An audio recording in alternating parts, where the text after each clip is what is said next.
That's what's interesting to me, is that what they're putting forward with conservation leases don't show us that it's going to produce better conservation practices or produce greener energy or a better, less carbon emissions. Essentially what it's doing is letting third parties come in, give them some money and give them the authority over this land rather than the people who actually live there. And it gives no discretion as to who those third parties are. If they are foreign countries, that could be our enemies. They could be people who do not love the United States of America.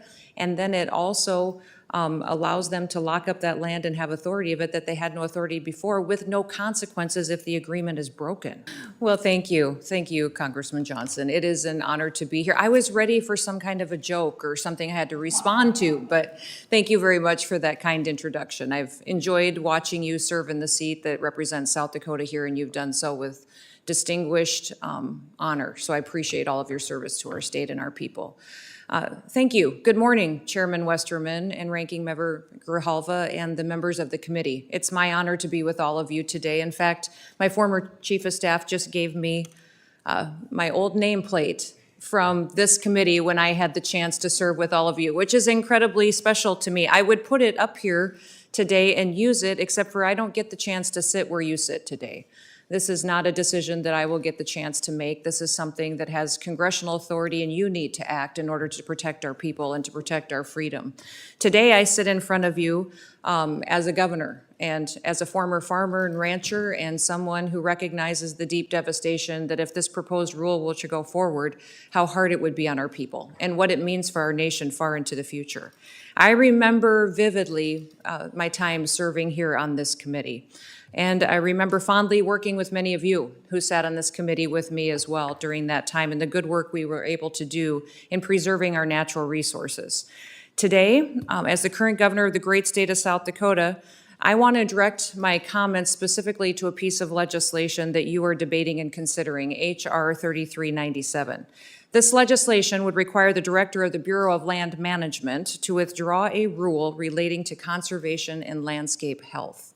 This rule is just one of many that highlights an example of overreaching, unelected bureaucracy attempting to perpetuate radical environmental policies that ignore common sense. They ignore stewardship practices that have been practiced on our land for generations, while allowing multiple uses of this precious resource to strengthen America and our people. We have doing that for many, many years. In my written testimony, which I've submitted today to you, Mr. Chairman, I list several specific reasons why this rule would be so devastating for our people in South Dakota and for our economy. Why I think it is impossible for them to move forward with this and to responsibly conserve our land. I encourage all of you to read that written testimony. It goes into much more detail. In addition to my testimony today, I've joined a letter with other governors, with governors of Utah, Idaho, Montana, Nevada, and my friend sitting here with me today, Governor Mark Gordon of Wyoming. He's a voice, and they all voice concerns with the Biden administration directly on this proposed rule. Like many of you, land conservation for our family isn't just a theory. It's the way that we have lived for many, many generations. I was raised by a dad who often reminded me, Christy, we don't sell land because God's not making any more land. From the time I was a young girl, I listened to him talk about soil types. I listened to him talk about the importance of native ground, conservation practices, and management decisions. I learned the scientific data and the research of what it took to operate on that land and to protect it, but I also learned why he cared so much.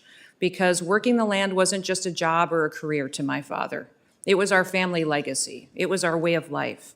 It was a culture that not only preserves a critical work ethic that is so important to this country, but it also reminded us daily of the natural resources that were a gift from God. As I grew older, I learned more about the importance of keeping all areas of our country productive. To help stabilize the economy, every part of our nation needs to produce, and that would help us during very difficult economic times. I also learned how critical it was to be energy independent, how important it was to protect our nation's food supply and to produce our own food. Now, when I was elected governor, I've selected a fellow rancher as my lieutenant governor. His name was Larry Roden, and to our knowledge, we are the only governor and lieutenant governor in the history of the nation that both spent our lives making a living from agriculture. We're very proud of that, and we understand as well as anyone that our farmers and our ranchers care about our land. They are stewards. We care about preserving it to pass it on to our kids and to our grandkids. My experience in business and in public office and national security issues has reaffirmed my belief that our enemies and those who hate the United States of America may never need to fire a shot to take us over. They may not need to. We are going to be surrendering our freedom by becoming more dependent on them for our critical needs, for gas, oil, food, medicine, and more. When a country controls our food supply and our energy supply, they will control us, and American freedom will be gone. We cannot allow rules like this to move forward in a way that stops productivity and it stops American independence. Nearly 98% of BLM surface lands in South Dakota are grazed by permittees. Grazing is an important conservation strategy in South Dakota. We also host 76 active producing oil and gas wells and 36,762 acres. These acres provide outdoor recreation opportunities, including hunting, fishing, hiking, camping, and more, and we must maintain public access in order for these lands to benefit both South Dakota residents and visitors. Now, Mr. Chairman, I'm smart, and I realize I'm out of time, and you've got a tight schedule. But I've got much more I'd like to share with the committee today on what specifically is wrong with this rule and why it doesn't work, the redundancy in it, the unnecessary burden it creates, how it stops productivity. And the number one concern for me is that conservation is already incredibly a part of every single management practice that happens on BLM land. To go out there and to create a mechanism such as a conservation lease that could be bought by third parties, not even necessarily by people in our own country, and give them access and authority over these lands, it's dangerous. It's not just dangerous to those that are out there working the land. It's dangerous to our economy. It's dangerous to our energy independence, our producing our own food supply. It's dangerous to America. Thank you so much, Representative Curtis, for bringing this piece of legislation. And with that, Mr. Chairman, I will yield back. So one would think from some of the materials I've read from environmental interests that support this rule that both Wyoming and South Dakota are public lands, wastelands, public land wastelands. Is that the case? Are your public lands in disaster shape that require this type of removal from any type of use to kind of get them back into shape, or are they actually in, what kind of shape are they in? I don't want to lead you any more than necessary. You know, I would say that there's areas always that can be addressed, but they're managed very well in partnership with the people that are out there operating on the land. And I would say specifically this proposed rule that BLM has brought does no analysis on if these mandates will actually produce better results. That's what's interesting to me, is that what they're putting forward with conservation leases don't show us that it's going to produce better conservation practices or produce greener energy or less carbon emissions. Essentially what it's doing is letting third parties come in, give them some money, and give them the authority over this land rather than the people who actually live there. And it gives no discretion as to who those third parties are. If they are foreign countries, that could be our enemies. They could be people who do not love the United States of America. And then it also allows them to lock up that land and have authority of it that they had no authority before, with no consequences if the agreement is broken. And Governor Gordon, the suggestion that we need this new use of conservation suggests that multiple use has been a failure. Is that true in your state, or is it working? Thank you, Mr. Chairman, Congressman. No, it is not.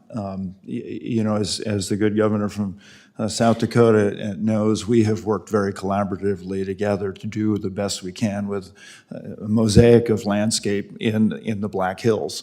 Here's one of the problems when it comes to climate change. Dead and dying trees off gas because they oxidize. Either they oxidize over decades or they oxidize in a few seconds, as we've seen in the West.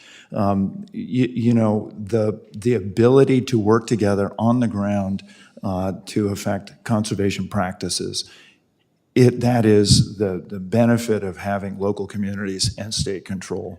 Your comment about does multiple use fly in the face of that? Absolutely not. As I mentioned before, these ranches would not be sustainable. These businesses would not be sustainable if they overuse the resource. So I grew up on a ranch, and my brothers, 5 younger brothers, 3 of them are still in the ranching business in Oregon. And we're very familiar with this, with what we're debating. I'm also very familiar as an attorney who represented the local Production Credit Association through the 80s and the 90s, just how important a grazing permit is when you go in to get a loan. And you have to say to whoever you're working with, sitting on the other side of the desk, you're trying to get, borrow some money. They ask, well, are you going to have your grazing permit? And you can't say, well, maybe.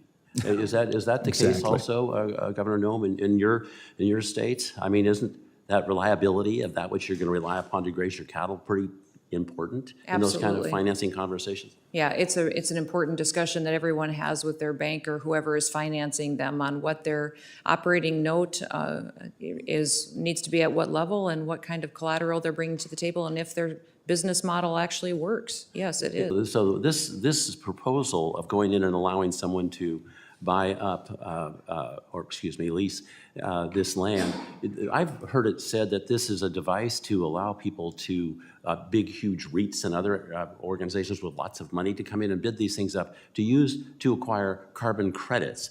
And thus all of a sudden this assertion that we heard earlier from New Mexico's Congresswoman that nothing's going to change, nothing could be further from the truth. Is that correct, Governor Noem? It's very true. In fact, you have a lot of producers out there that may have private land that's completely surrounded by BLM land. What happens if they declare that an intact landscape that is now locked up and no access given, and they can't even access their own private property? That's a reality that we see out there on the ground that has the potential if this rule goes forward.